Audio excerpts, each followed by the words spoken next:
अनंत चतुर्दशी व्रत कथा, जिसको सुनने से अनंत फल की प्राप्ति होती है। जय श्री कृष्णा। राधे राधे। आप सभी को अनंत चतुर्दशी की हार्दिक शुभकामनाएं। अनंत चतुर्दशी का व्रत भाद्रपद माह शुक्ल पक्ष की चतुर्दशी तिथि को रखा जाता है। मान्यता है कि अनंत चतुर्दशी का व्रत रखकर विधि विधान से भगवान श्री हरि की पूजा करने से 14 वर्षों तक अनंत फल की प्राप्ति होती है। गणेश चतुर्थी के 10वें दिन यानी अनंत चतुर्दशी को गणपति विसर्जन भी होता है। महाभारत काल में पांडव भाइयों ने अनंत चतुर्दशी के व्रत के प्रताप से अपना खोया हुआ राजपाट पुनः प्राप्त किया था। आइए श्रवण करते हैं अनंत चतुर्दशी की पौराणिक कथा, जिसे स्वयं भगवान श्री कृष्ण ने युधिष्ठिर को सुनाया था। कथा के श्रवण करने से पहले कमेंट बॉक्स में जय श्री हरि अवश्य लिखें। एक बार महाराज युधिष्ठिर ने राजसूय यज्ञ किया। उस समय यज्ञ मंडप का निर्माण सुंदर तो था ही, अद्भुत भी था। वह यज्ञ मंडप इतना मनोरथ था कि जल व थल की भिन्नता प्रतीत ही नहीं होती थी। जल में स्थल तथा स्थल में जल की भांति प्रतीत होती थी। बहुत सावधानी करने पर भी बहुत से व्यक्ति उस अद्भुत मंडप में धोखा खा चुके थे। एक बार कहीं से टहलते टहलते दुर्योधन भी उस यज्ञ मंडप में आ गया और एक तालाब को स्थल समझ उसमें गिर गया। द्रौपदी ने यह देखकर अंधों की संतान अंधी कहकर उनका उपहास किया। इससे दुर्योधन चिढ़ गया। यह बात उसके हृदय में बाढ़ समान लगी। उसके मन में द्वेष उत्पन्न हो गया और उसने पांडवों से बदला लेने की ठान ली। उसके मस्तिष्क में उस अपमान का बदला लेने के लिए विचार उपजने लगे। उसने बदला लेने के लिए पांडवों को द्रुत क्रीड़ा में हराकर उस अपमान का बदला लेने की सोची। उसने पांडवों को जुए में पराजित कर दिया।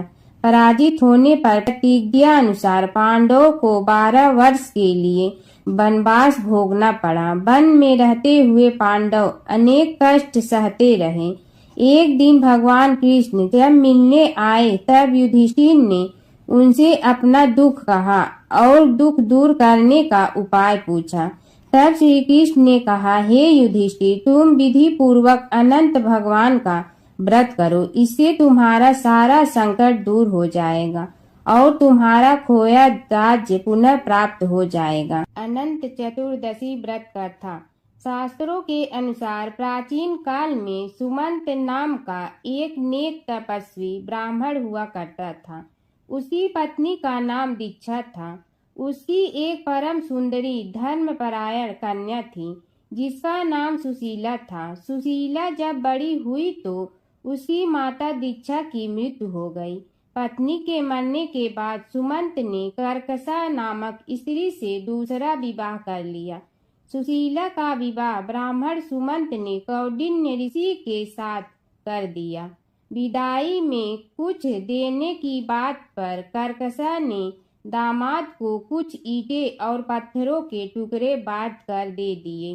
कौंडिन्य ऋषि दुखी हो अपनी पत्नी को लेकर अपने आश्रम की ओर चल दिए, परंतु रास्ते में ही रात हो गई।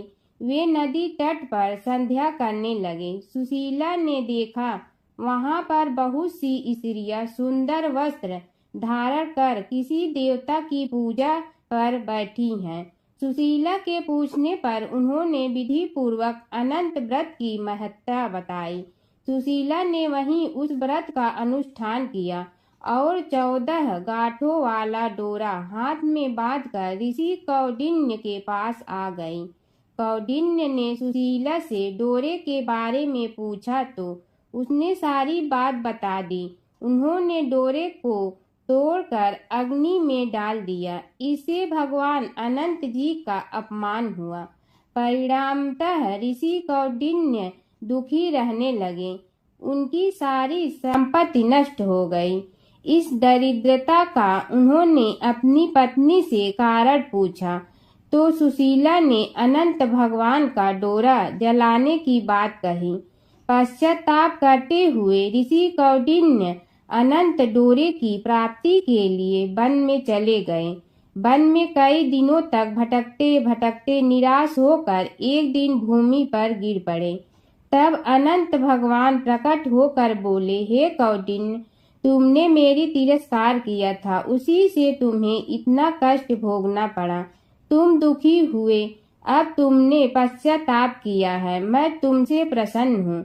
अब तुम घर जाकर विधि पूर्वक अनंत व्रत करो। 14 वर्ष पर्यंत व्रत करने से तुम्हारा दुख दूर हो जाएगा, तुम धन धान से संपन्न हो जाओगे। कौंडिन्य ने वैसा ही किया और उन्हें सारे क्लेशों से मुक्ति मिल गई। श्री कृष्ण की आज्ञा से युधिष्ठिर ने भी अनंत भगवान का व्रत किया, जिसके प्रभाव से पांडव महाभारत के युद्ध में विजयी हुए तथा चिरकाल तक राज्य करते रहे। एक समय की बात है, एक भाई बहन रहते थे। बहन का नियम था कि वह अपने भाई का चेहरा देखते ही खाना खाती थी। हर रोज वह सुबह उठती थी और जल्दी जल्दी सारा काम करके अपने भाई का मुंह देखने के लिए उसके घर जाती थी। एक दिन रास्ते में एक पीपल के नीचे गणेश जी की मूर्ति रखी थी। उसने भगवान के सामने हाथ जोड़कर कहा कि मेरे जैसा अमर सुहाग और मेरे जैसा अमर पीहर सबको दीजिए। यह कहकर वह आगे बढ़ जाती है। जंगल के झाड़ियों के कांटे उसके पैरों में चुभा करते थे। एक दिन भाई के घर पहुंची और भाई का मुंह देखकर बैठ गई तो भाभी ने पूछा, पैरों में क्या हो गया है? यह सुनकर उसने भाभी को जवाब दिया कि रास्ते में जंगल के झाड़ियों के गिरे हुए कांटे पांव में चुभ गए हैं। जब वह वापस अपने घर आ जाए तब भाभी ने अपने पति से कहा कि रास्ते को साफ करवा दो, आपकी बहन के पांव में बहुत सारे कांटा चुभ गए हैं। भाई ने तब कुल्हाड़ी लेकर सारी झाड़ियों को काटकर रास्ता साफ कर दिया, जिससे गणेश जी का स्थान भी वहां से हट गया। यह देखकर भगवान गुस्सा हो गए और उसके भाई के प्राण हर लिए। लोग अंतिम संस्कार के लिए जब भाई को ले जा रहे थे तब उसकी भाभी रोते हुए लोगों से कही, थोड़ी देर रुक जाओ, उसकी बहन आने वाली है। वह अपने भाई का मुंह देखे बिना नहीं रह सकती है, उसका यह नियम है। तब लोगों ने कहा, आज तो देख लेगी पर कल कैसे देखेगी? रोज दिन की तरह बहन अपने भाई का मुंह देखने के लिए जंगल में निकली। तब जंगल में उसने देखा कि सारा रास्ता साफ किया हुआ है।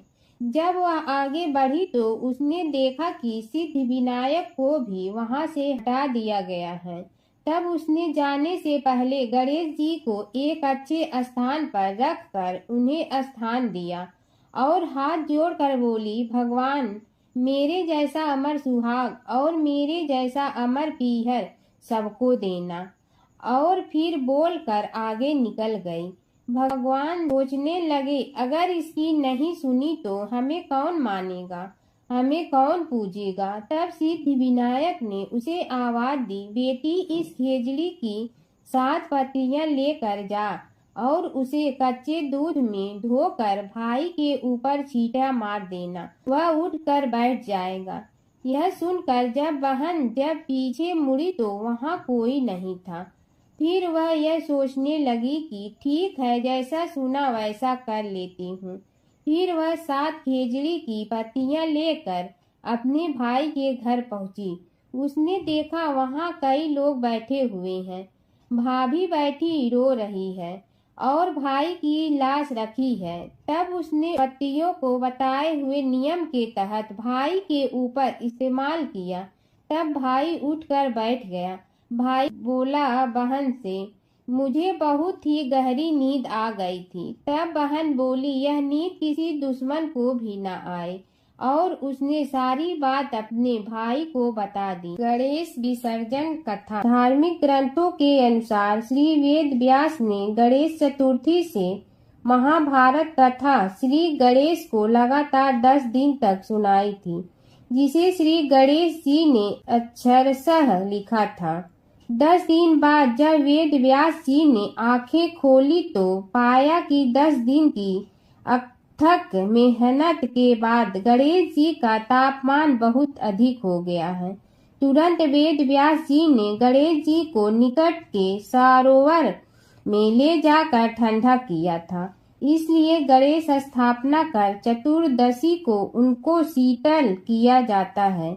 इसी कथा में यह भी वर्णित है कि श्री गणपति जी के शरीर का तापमान न बढ़े, इसलिए वेद व्यास जी ने उनके शरीर पर सुगंधित सौंधी माटी का लेप किया। यह लेप सूखने पर गणेश जी के शरीर में अकड़न आ गई, माटी झरने भी लगी। तब उन्हें शीतल सरोवर में ले जाकर पानी में उतारा। इस बीच वेद व्यास जी ने 10 दिनों तक श्री गणेश को मनपसंद आहार अर्पित किए। तभी से प्रतीकात्मक रूप से गणेश प्रतिमा का स्थापना और विसर्जन किया जाता है। ओम जय जगदीश हरे स्वामी जय जगदीश हरे। भक्त जनों के संकट क्षण में दूर करे। ओम जय जगदीश हरे। जो ध्यावे फल पावे दुख बिन से मन का। सुख संपत्ति घर आवे कष्ट मिटे तन का। ओम जय जगदीश हरे। मात पिता तुम मेरे शरण कहूँ किसकी। तुम विनय और न दूजा आस करूँ जिसकी। ओम जय जगदीश हरे। तुम पूर्ण परमात्मा तुम अंतर्यामी। पार ब्रह्म परमेश्वर तुम सबके स्वामी। ओम जय जगदीश हरे। तुम बिंदा के सागर तुम पालन करता। मैं मूर्ख कल काम कृपा करो भरता। ओम जय जगदीश हरे। तुम हो ये कय गोचर सबके प्राणपति। किस विधि मिलूं दया में तुमको मैं कुमति। ओम जय जगदीश हरे। दीन बंधु दुख हरता तुम रक्षक मेरे। अपने हाथ उठाओ द्वार पड़ा तेरे। ओम जय जगदीश हरे। विषय विकार मिटा पाप हरो देवा। श्रद्धा भक्ति बढ़ाओ संतन की सेवा। ओम जय जगदीश हरे। तन मन धन सब तेरा स्वामी सब कुछ है तेरा। तेरा तुझको अर्पण क्या लागे मेरा। ओम जय जगदीश हरे। जय जगदीश हरे स्वामी जय जगदीश हरे। भक्त जनों के संकट क्षण में दूर